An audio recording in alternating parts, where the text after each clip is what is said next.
الصيام كما كتب على الذين من قبلكم لعلكم تتقون.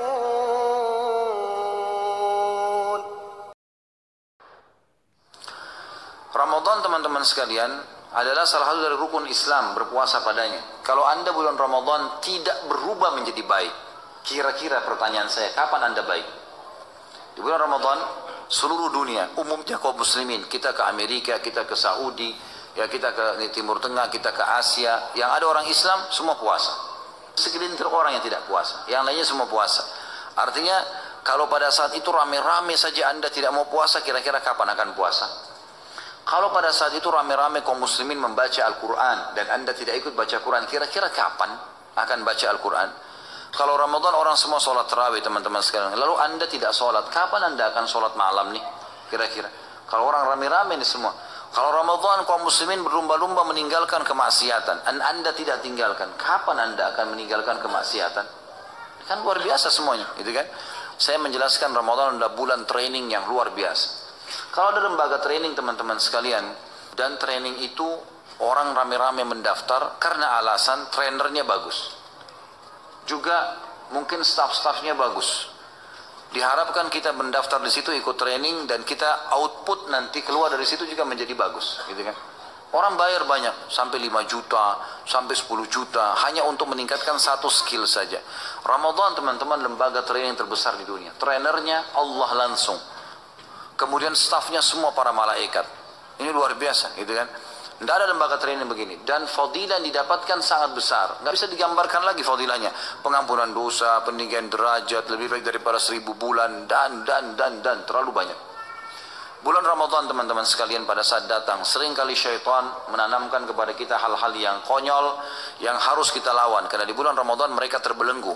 Dan ini fadilah lain bulan Ramadan, di mana Nabi SAW mengatakan kalau tiba Ramadan, maka semua pintu surga dibuka, semua pintu neraka ditutup, semua syaitan dibelenggu. Apa maksudnya pintu surga dibuka, teman-teman sekalian?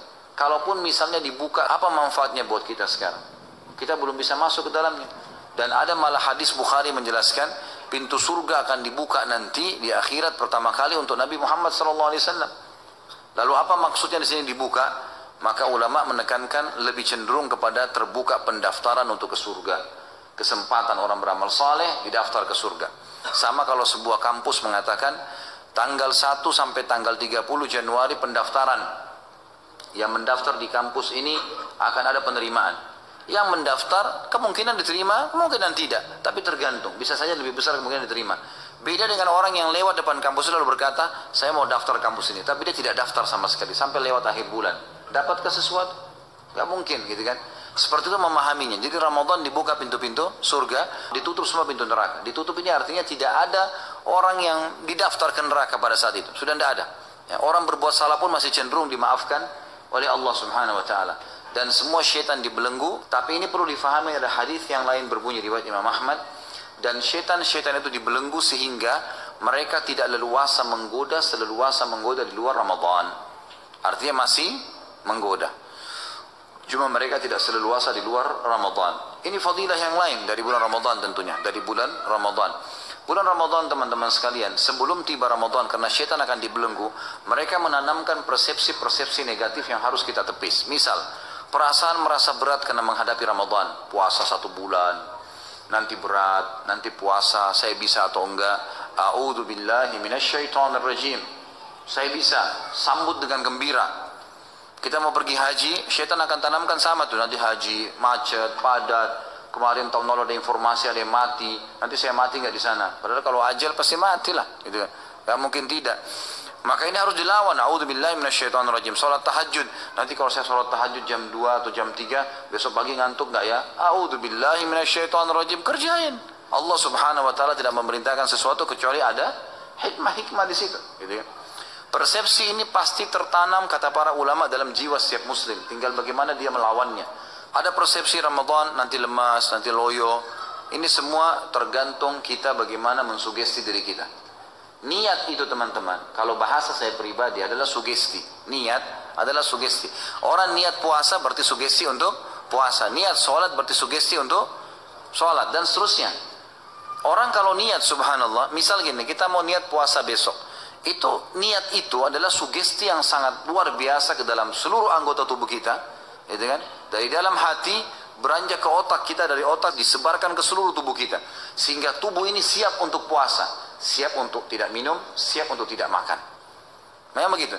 Orang niat sholat berarti dia siap untuk sholat. Kalau ada yang ganggu, dia terganggu tuh. Ini kalau sudah niat sholat tadi maghrib, udah niat mau sholat dalam hati, begitu kita Allahu Akbar ada orang ribut, kita terganggu. Karena sudah niat, sugestinya memang tubuh kita, mindset kita sudah siap untuk sholat itu. Kita mau haji, kita mau jihad, semuanya begitu. Makanya niatnya yang harus kuat di sini. Bagaimana kita melawan persepsi negatif itu dengan sugesti positif, gitu kan?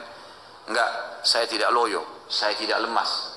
Kalau orang makan sahur, kemudian syaitan atau ada bisikan dalam hatinya, karena syaitan masih menggoda ya. Ini kalau Ramadan ada orang tergoda dengan syaitan, luar biasa lemahnya imannya. Karena syaitan dibelenggu. Bagaimana kalau di luar Ramadan, gitu kan? Kalau masih ada bisikan syaitan di sahur, nanti jam 11 kamu haus loh, nanti kamu lapar loh. Terus kita mengiyakan sugesti negatif itu, bisikan-bisikan negatif itu, nanti jam 11 haus benar, gitu kan? Masa kita mau dikalah sama syaitan yang bisikin nanti kamu haus, nanti kamu begini. Lain kalau kita disuruh sehari semalam 24 jam tidak boleh minum, mungkin berat. 2 hari misalnya. Ini enggak. Dari subuh hanya sampai maghrib dan pahalanya besar, gitu kan? Pahalanya sangat besar. Jadi di sini kita harus mentepis sugesti-sugesti negatif syaitan, lemas dan loyo, keluar dari sugesti negatif dan kita masuk kepada sugesti yang positif kita. Sama halnya juga dengan masalah bulan Ramadan dianggap adalah bulan untuk balas dendam, tanda kutip ya. Ini saya nggak sahur tadi, maka buka puasanya balas dendam. Beli warna-warni, macam-macam, yang biru, yang merah, semua mampir. Motornya mungkin sudah penuh dengan kresek, gara-gara beli semua. Yang kolak dibeli, yang ini dibeli, yang itu dibeli, macam-macam. Begitu buka puasa nggak bisa dimakan. Nah, ini salah, persepsinya salah. Nabi SAW sudah ajarin, buka puasa dengan air putih dan kurma. Habis itu sholat dulu, pulang, jangan kagetkan usus anda karena sudah istirahat, baru kemudian makan dengan tenang, gitu kan? Baru makan dengan tenang, insya Allah nggak ada masalah, gitu kan? Jadi justru kontrol. Kata ulama, kalau orang puasa kemudian tidak bisa juga mengontrol hawa nafsu, mengatur makanan dan minuman yang masuk, ini berarti dia belum mendapatkan tujuan utama puasa, mengetahui bagaimana keadaan orang-orang yang susah di luar sana. Kita jadi tahu, makanya dimotivasi lagi.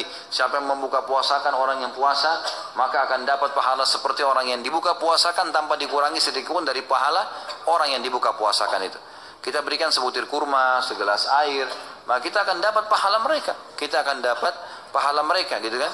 Makanya kejar untuk membuka puasakan orang lain.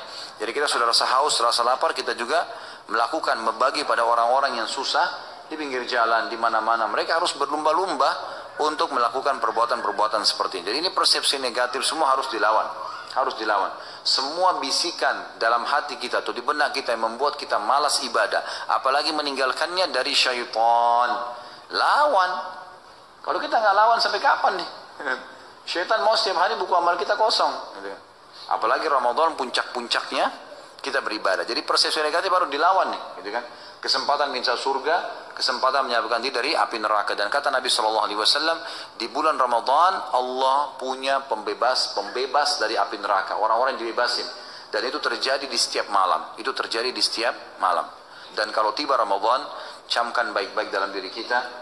Allahu alam, apakah Ramadan ini Ramadan masih ya terakhir atau kita masih dapat Ramadan akan datang? Kita nggak pernah tahu. Bagaimana dengan orang yang lalai-lalai itu? Subhanallah, saya kadang-kadang semoga Allah kasih hidayah. Merasa sedih kalau melihat ada saudara-saudara kita muslim naik mobil angkot, ya Ramadan sudah pendapatannya kecil, terus tidak puasa lagi. Ini kira-kira luar biasa, rugi dunia, rugi akhirat. Berapa yang dia kejar itu? Dan itu subhanallah kadang-kadang mereka bisa puasa, tidak makan, tidak minum, tapi rokok tidak bisa. Ini satu hal yang luar biasa ya. Semoga Allah kasih hidayah. Bagaimana kalau Ramadan saja orang rame-rame ibadah, dia tidak ibadah, lalu kapan dia mau ibadah? Jadi kita masing-masing akan dihisab oleh Allah SWT. Jadi bulan Ramadan bulan training yang semestinya tidak tersia-siakan oleh setiap muslim. Dan teman-teman sekalian, kalau Ramadan sudah hilang, sudah pergi, maka usahakan terapkan hasil trainingnya.